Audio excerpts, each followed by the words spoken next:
Hello, I'm Mariana Danilovich with Hollywood Portfolio, and we're here at Digital Hollywood Spring with Jennifer Cooper from Adobe, who is in their media and entertainment strategy group.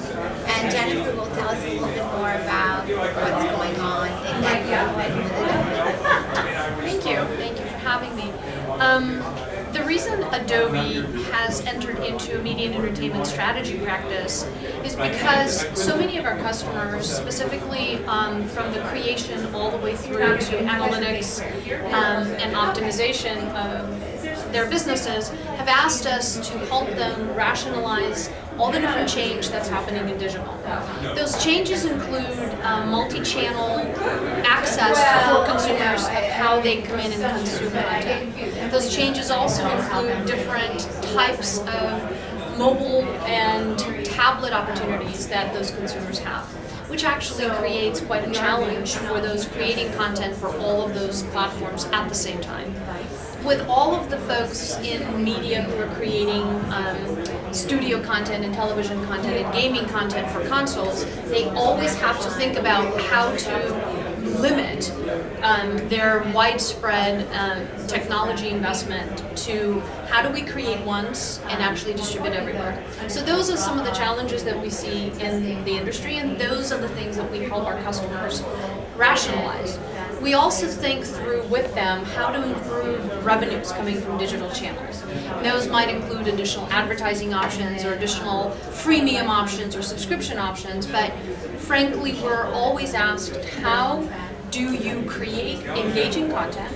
How do you deliver it? How do you monetize and optimize it? And then at the very end of that funnel, how do you report on it and make better marketing decisions so that you're optimizing all of the channels available?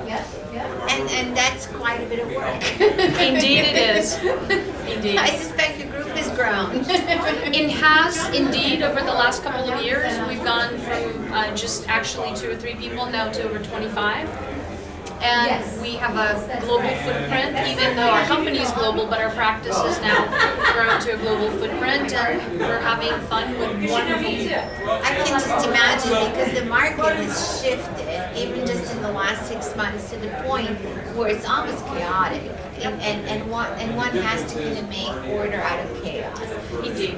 So what's happening in your mind? What are some of the most interesting business models that you're seeing lately with some of the companies you're assisting on behalf of Adobe? What's really interesting, a very big trend we're seeing is gamification. And the term gamification, I think, has been used in a variety of different ways. One has been to increase inventory available for advertisers and sponsors to actually connect with brands. The other is pure definition of making game content out of very well-known household brands. So many companies that have used their power to create and monetize brands are now starting to create games. And those games are both social casual, they're console games, they're massively multiplayer games, and they're reusing assets that obviously have been very well developed and distributed.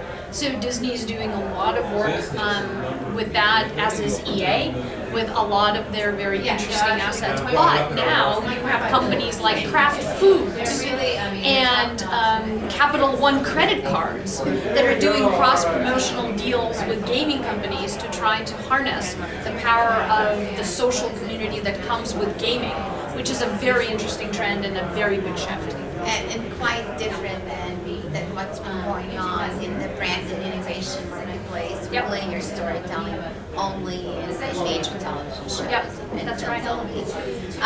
What are some of the interesting trends that you're seeing here at Digital Hollywood in terms of things that may fascinate you and that are developing in an area of interest? A couple of things that are particularly interesting, I think, are second screen and social TV applications. And they're not just for the sake of having a lap device, whether it's an iPad or a laptop or a smartphone, but it's actually for social commerce. So all the things that we thought about 15 years ago with the convergence of digital video, of hey, if you're watching something on linear television and all of a sudden you're so excited about it, you can go ahead and click on it and purchase the product. Well, it's now here. where the social commerce component is connected to the television experience, and the viewer can automatically click on something and purchase it through a connected set of links that already has your PayPal information, that already has your shipping information, and boom, you receive the product that your star was just wearing on television. I think that's quite a very interesting app. It's finally happening. It's finally here. There's so many times I would say this week I said, oh, it's finally here.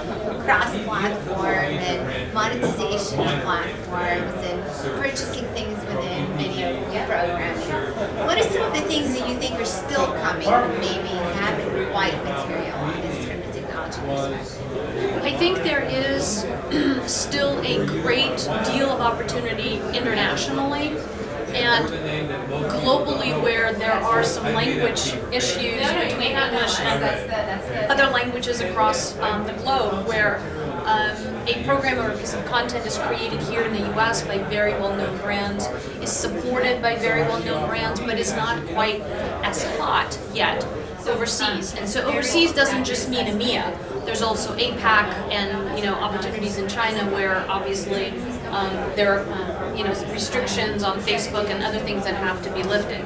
But I think other markets developing in Russia, for instance, and also what's happening in India,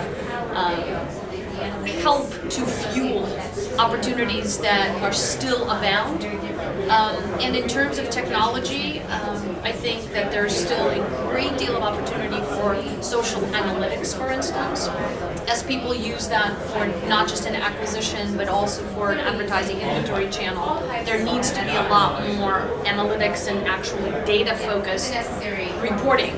And all of those technologies are coming, and they're here, and actually that's part of what Adobe is working on as well. And transcode, right? That's still kind of something you guys are working on and have been. Of course, Adobe is still very much a company that is supporting Flash, but is moving into HTML5. So there are all of these new formats that are coming through to really harness the power of the new and upcoming mobile platforms. Thank you, as always. You really kind of summarize everything that's happening here at the conference for us every time we talk to you. So really appreciate it. Thank you. It's a pleasure. Thank you for having me.